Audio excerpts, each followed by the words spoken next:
Je vais corriger ton projet consistant à faire voler Superman. Donc tout d'abord, il faut savoir qu'un projet, il faut lui donner un nom concret. Donc là, bac à sable, c'est pas un nom concret. Et en plus de ça, tu as mis dans un point zip. Alors je peux comprendre que tu n'as pas encore appris ce que c'est Git, GitLab, GitHub, etc. Mais je te conseille vraiment de te renseigner à ce sujet parce que maintenant, on ne code plus qu'avec ça en fait.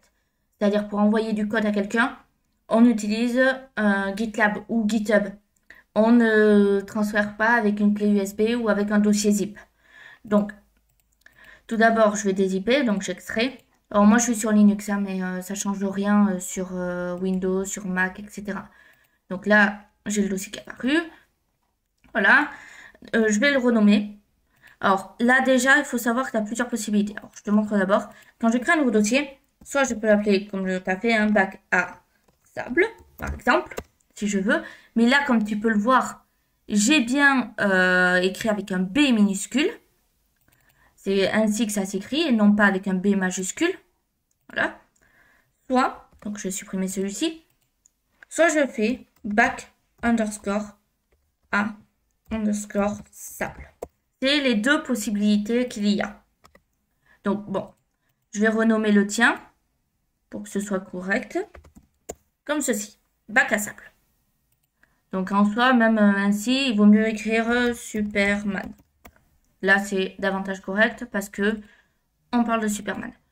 Ensuite, autre chose qui n'est pas bon, mais on va le voir dans un second temps. D'abord, je vais ouvrir ton projet. Je fais code espace point tiret R. Là. Tout d'abord, je vais lancer ton projet. Donc, pour ce faire, oui, je connais les auteurs. Je ferme ça. Je fais un go live. Donc là, ça me lance. Et là, alors, si je te montre, voilà, voilà ce que ça donne. Donc, c'est pas terrible. Je suis obligée de cliquer sur HTML pour que ça m'ouvre Superman. Donc, maintenant, hop, je replace sur votre écran. Je vais te montrer quelque chose. Ici, il ne faut pas l'appeler exercice-keyframe.html. On fait donc rename et on l'appelle index.html directement. Déjà, tu n'as pas besoin d'une ligne 1 au-dessus. Là, je renomme ça. Si je te remontre et que je réactualise même lien, ça n'a rien changé, je réactualise et tu vois, j'arrive directement sur l'index. Donc ça, c'est quelque chose à savoir, c'est très important. Toujours, on met un index. Ensuite, autre chose, il faut ranger les dossiers et les images. Donc, on va faire un dossier IMG, comme ceci, dans lequel je vais mettre Superman. Voilà. Je vais faire mon dossier IMG. Je vais faire un dossier CSS, dans lequel je vais mettre mon style.css. Maintenant que c'est fait, ce que j'ai à faire, c'est dire, eh bien, on va aller dans le CSS, comme ceci, et chercher le style. Ensuite, autre chose de très important à savoir, c'est que maintenant, il faut penser aux personnes qui ont des problèmes de vue, c'est-à-dire des personnes qui sont par exemple aveugles et qui veulent surfer sur Internet. Là, en l'état actuel, ben, ton image, en fait, ils verront rien. Le logiciel vocal ne détectera même pas l'image, en fait. Enfin, si, il la détectera, mais il ne saura pas ce que c'est, au final. Parce que tu n'as pas rempli ton alt. Donc là, déjà, on va refaire le bon chemin. ./img/Superman. Et là, on va remplir image de Superman en train de voler d'un bout à l'autre de mon écran. Point. Voilà. Par exemple, hein, c'est un exemple. Donc là, c'est bon. Là, si je regarde, j'amène Superman ici, on peut le voir en train de voler. Donc il part de là, il va jusque là. Toi, ce que tu voulais, c'était faire une petite correction au niveau du CSS. Pour que Superman, en fait, ne soit pas en dehors de l'écran. Donc ici, moi, je vais corriger tout ceci. Ceci, je vais l'enlever. Oui, je vais garder juste, en fait, le keyframe. Et je vais repartir à 0. Donc, en soi, qu'est-ce que ça veut dire? Donc, ça veut dire que je vais garder ça, parce que là, ça, c'est bon, de ce que j'ai pu voir. Il n'y a pas de souci là-dessus. Et c'est ici qu'on va corriger. Donc là, je mets 0%. Alors, 0%. Accolade. Left. 2 points. Donc là, on paramètre. Est-ce que c'est 0? Est-ce que c'est 10? Est-ce que... voilà. Ce que l'on désire. Donc par exemple, moi je vais mettre 0%. Et on va voir ce que ça donne. Si ça convient. Si ça convient pas, on peut mettre autre chose. Point virgule. Ensuite, top. 2 points. 100%. Comme ceci. Point virgule.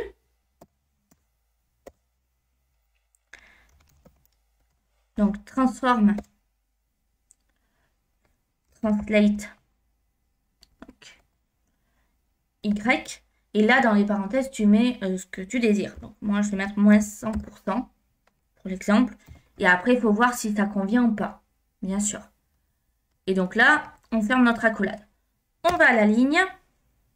Et on fait 100% accolade. La left. Non, calque d'abord. Et entre parenthèses, 100% plus 200 pixels. Donc, point virgule. Et à la ligne, top. 2 points. Moins 200 pixels. Donc, à voir si, bien sûr, c'est fonctionnel ou pas. Donc, voilà. Donc, qu'est-ce que j'ai fait? Là, j'ai placé la bordure, enfin, à gauche de l'image, donc à 0% de la largeur. Donc, c'est-à-dire que si j'avais mis 10, ça aurait été à 10. Ensuite, là, j'ai mis 100% ici. Donc, ça positionne l'image. Donc, voilà. Là, j'ai tout repositionné. Et donc, si je prends, hop, ceci, comme on peut le voir, donc j'ai bien Superman qui apparaît ici. Il ne part pas d'en bas de l'écran. Il apparaît vraiment sur le bas. Après, ça se positionne un peu plus. C'est-à-dire que si tu préfères que cela soit ici, là, par exemple, 1% et pas 0, tu peux mettre 1, comme ceci, et voir si cela te convient davantage. Donc, voilà ce que ça donne. Comme ceci. Donc, autre chose. On va laisser l'exercice Superman de côté quelques minutes. Donc, tout d'abord, moi, je te conseille vraiment, donc comme j'ai dit au début, de faire, d'apprendre GitLab, GitHub. Donc, j'ai fait des vidéos à ce sujet, je te conseille de regarder. Ensuite, si, supposons là, tu dois faire l'architecture. Déjà, moi, je n'ai pas de fichier readme.md. Donc, je ne sais pas en quoi consiste l'exercice, en théorie. Parce que je l'ai déjà corrigé plein de fois, donc je le connais. Mais normalement, je ne sais pas trop ce qu'il est censé faire. Donc, très important, tu fais un readme.md. Donc ça, c'est de la documentation. Dessus, tu mets par exemple, ici, là, projet Superman. Ok, très bien. Ici, tu mets les technologies. Technologie.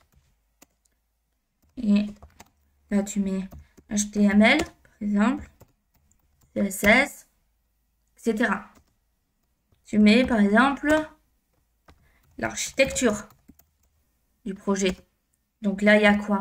On a CSS, on a IMG, index, HTML, on a readme.md.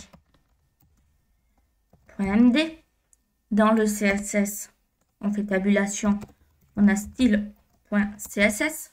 Dans IMG, on a Superman. Alors, je sais plus, .jpg. Voilà. Donc là, on est bon. Et là, par exemple, tu peux faire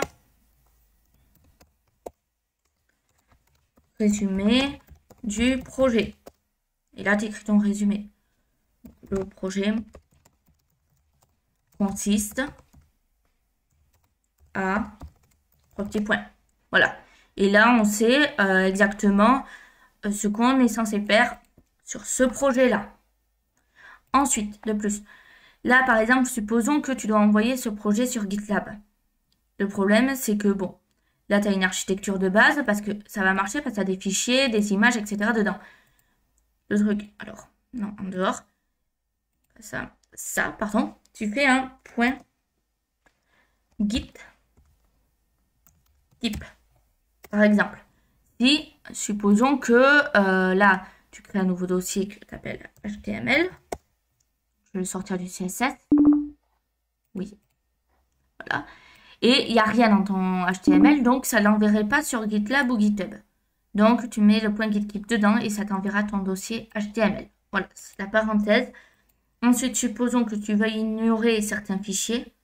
Tu ferais un point git ignore. Et là, tu mettras tout ce que tu veux ignorer et ça l'enverra pas sur GitLab ou GitHub. Voilà pour la correction. Donc, sinon, c'est très bien. C'était très bien ton code. Donc, c'était juste des petits trucs à améliorer, mais sinon, c'était parfait.